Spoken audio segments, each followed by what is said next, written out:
what really drew me into the leadership side of Toastmasters, as working on my DTM, has to serve as a leader in others, area director, division director, or in one of the trios.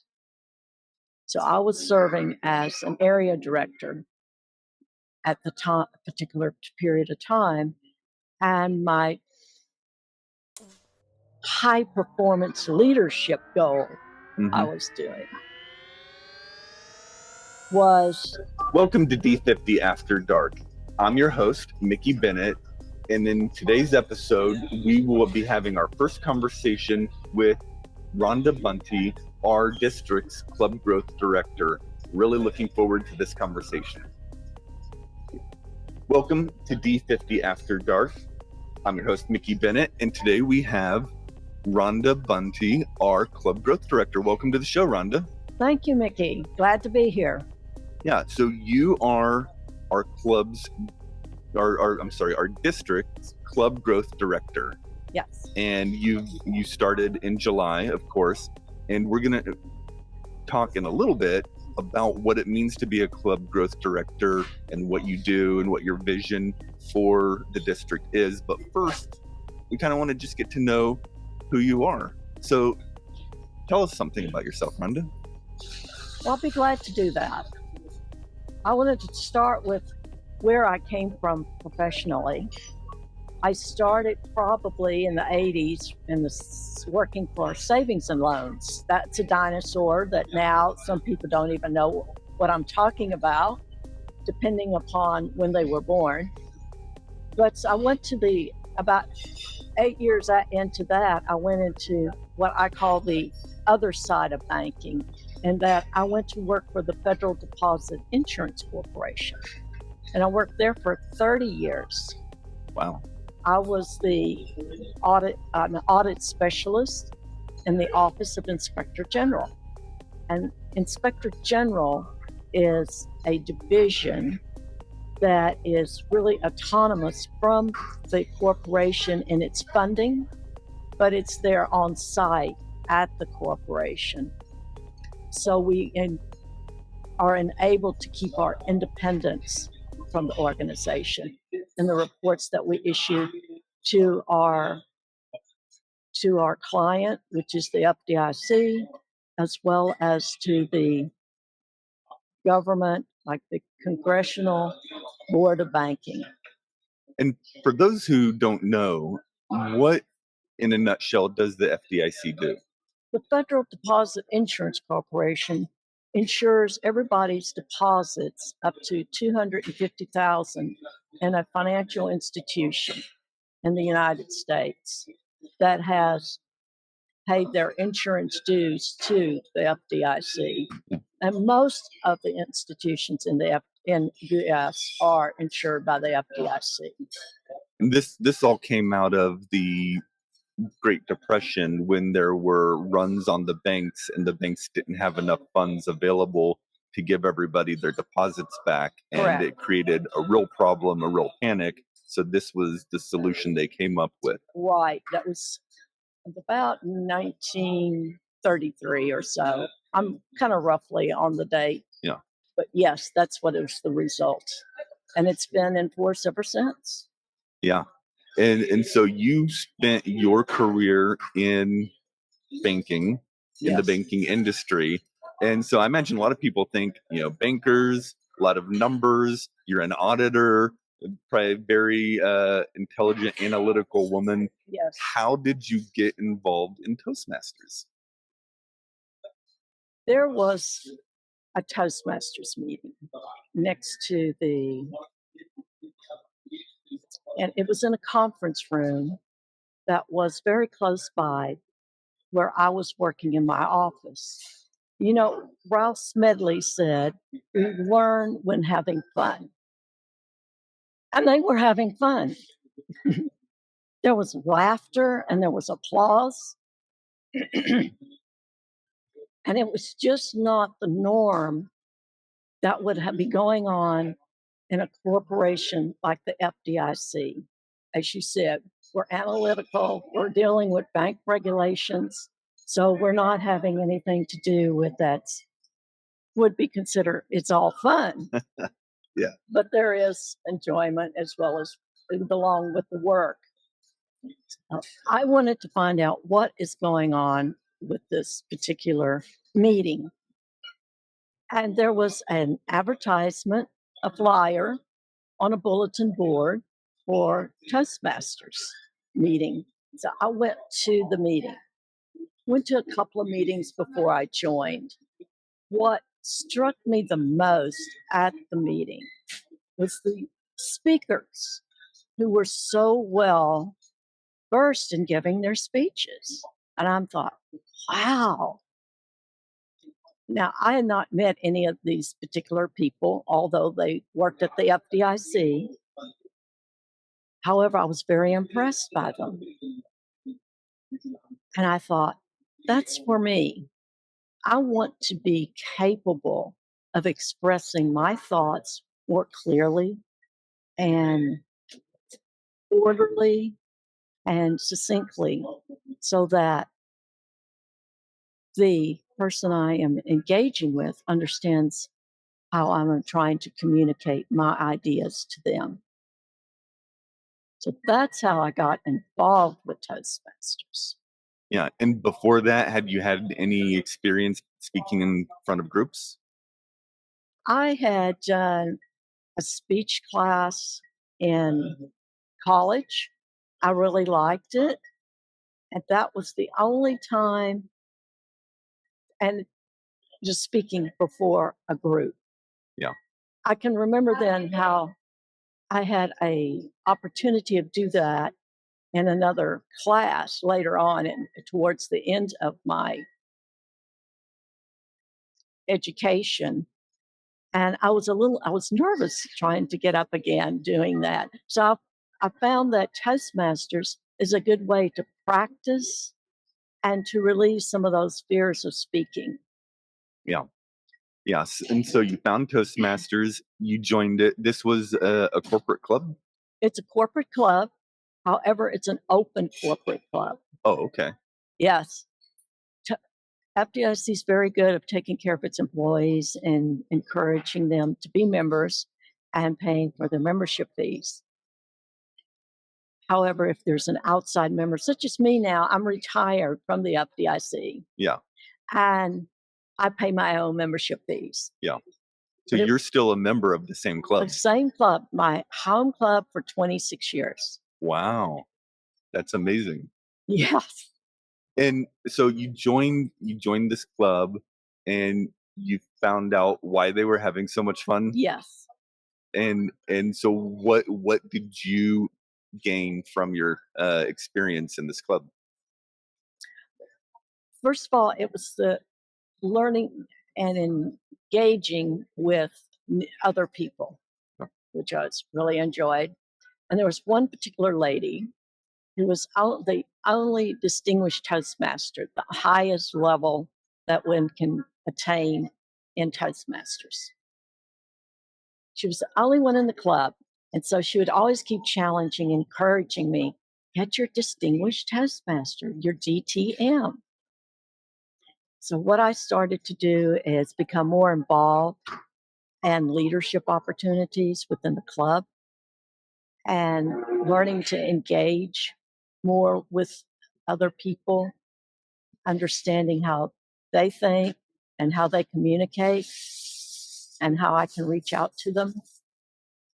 For example, one particular individual was an officer of the club. I encouraged him to become the officer of the club. I said, look, we really could use your skills because he was associated with instructing new employees, the orientation matter for employees.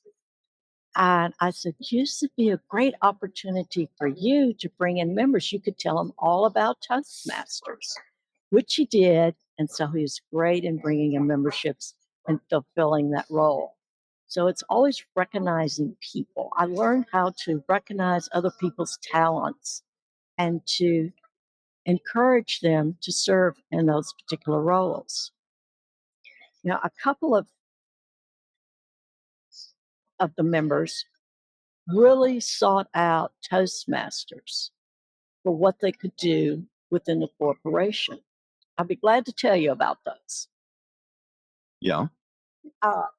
One particular lady wanted to work into facilitating and guiding meetings of various groups that would form and help them organize their ideas, their points, their goals. However, the requirement was that she have experience in that area. Mm-hmm. Therefore, that particular hiring department suggested she engage in Toastmasters, learn the communication skills, and learn how to do presentations. Yep.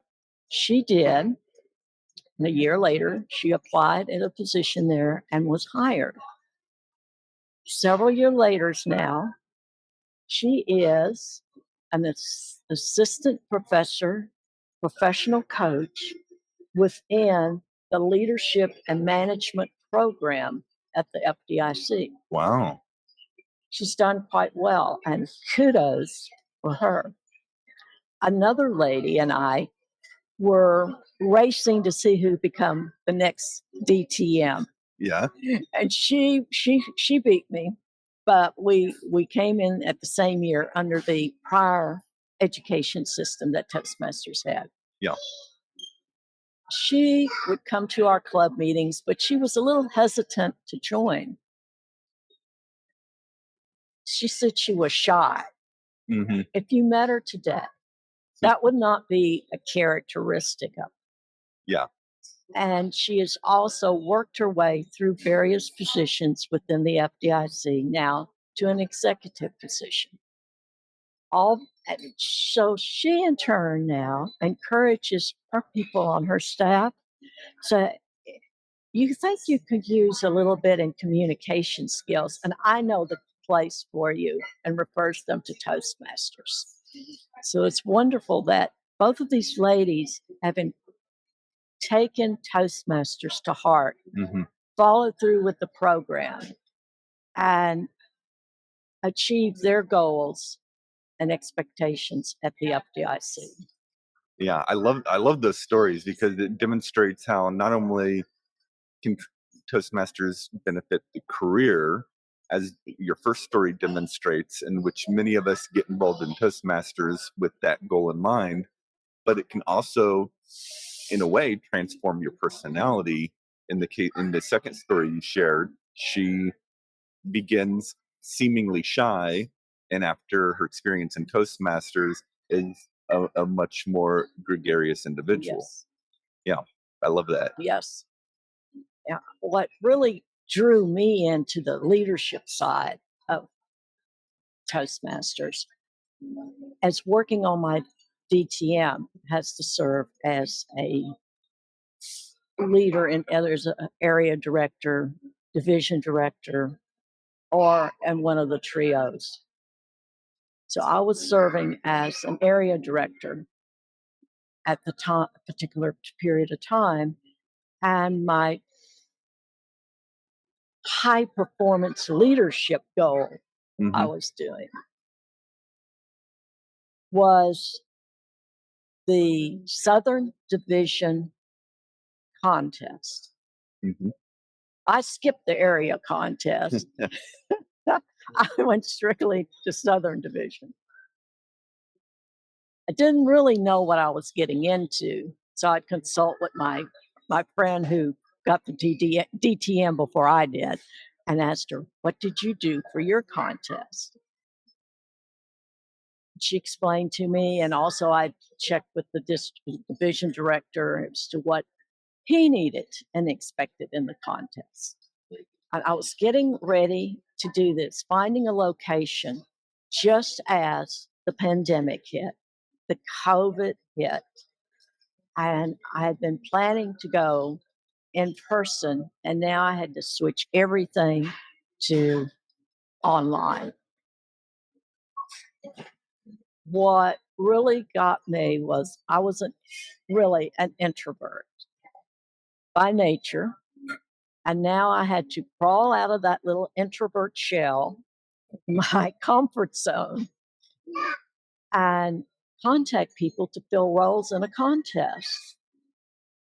And I was assured by my friend that, oh, we do this all the time. You just go out there, you contact people. They have been around Toastmasters for a while. They understand when it comes contest time, you help them, they'll help you at your for a contest. Good pro quo. Yeah. So, okay. That's where I got to meet more people. And I worked with the contest chief judge, Linda Green. She has passed from us, but she was wonderful. She encouraged me in what I needed to do for her benefit as to what she needed. So as long as Linda was happy, everybody was happy.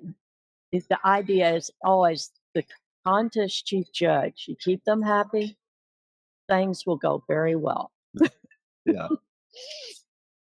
So by interacting with the contestants, the chief judge, and briefings, I got to understand more what was going on. I attended any training that District 50 did about contests, so I would be prepared.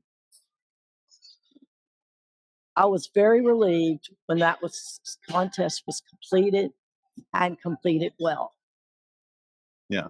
So I learned a little bit more about being a leader, going outside my comfort zone to network with people, and continuing that Toastmasters leadership bug that hit me then. Very cool. So I can tell that you yourself and the people around you have gotten a lot out of your experience in Toastmasters over the years, and so you've done so much. You've achieved your Distinguished Toastmaster Award. You've served the district several times. What keeps you continuing to do Toastmasters after all these years? Probably a couple of things. The opportunities of growing in leadership skills, no matter what one undertakes, such as when I was the District 50 chief judge. I learned more again about networking, meeting new people, the idea of picking up the phone and just calling somebody and say, I am, and I would like, can you help me? Yeah. And I found out most people will say yes because they are involved also. And also, I think I continue to grow in the Metro Division Director of engaging with a team that is not constantly changing, because with Club Coach, it was always a different team every contest. But with Metro, as a division director, I was able to have a team and engage with them that I can talk about a little bit later. However, it was rewarding to develop them and encourage them in their endeavors as they serve as area directors. So everything is now encouraging me as to meeting new people, networking, and as well as developing leadership skills of coaching skills, training skills, and just learning, actually, cold calling skills. Yeah. Well, Rhonda, it's been great getting to know a little bit about you and about your Toastmasters journey. In our next episode, we're going to get to hear all about your role as the club growth director. But before we wrap up this episode, do you have a call to action for our listeners? Yes, if I can remember it. The sizzle, the pizzazz. Oh, yeah. The Sell the Sizzle. Sell the Sizzle. I love that name. What is Sell the Sizzle? Sell the Sizzle. That is a promotion that we're having in District 50 for an individual or for a club that would like to talk about their accomplishments. Is what has Toastmasters done for them? Yes. Is it in communication, leadership, or both? What they do is they make a video and they post this video to YouTube and also to District 50 Facebook site, and send me a link to cgd at d50toastmasters.org, and we can review it. We love it.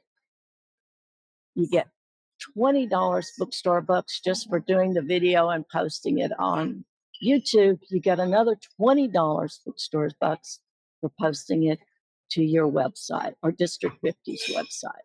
I mean, Facebook website. And for those who don't know, what is a bookstore buck? Bookstore buck. District 50 has created this money. Don't tell the FDIC or the Federal Reserve Bank. But it is just credit toward, in an account, towards spending on perhaps the conference that we'll have in April, or some supplies in our bookstore, or if they would like to order something from Toastmasters International, please contact us, and we can usually get it at a price where the mailing is not so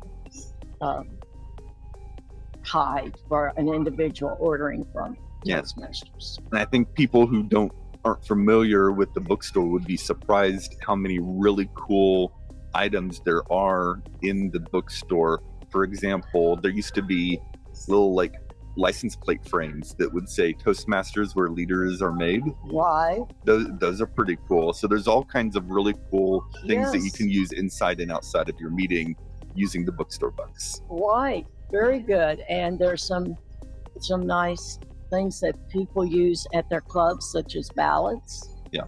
And ribbons. Yep. To recognize the achievements of our speakers and role holders.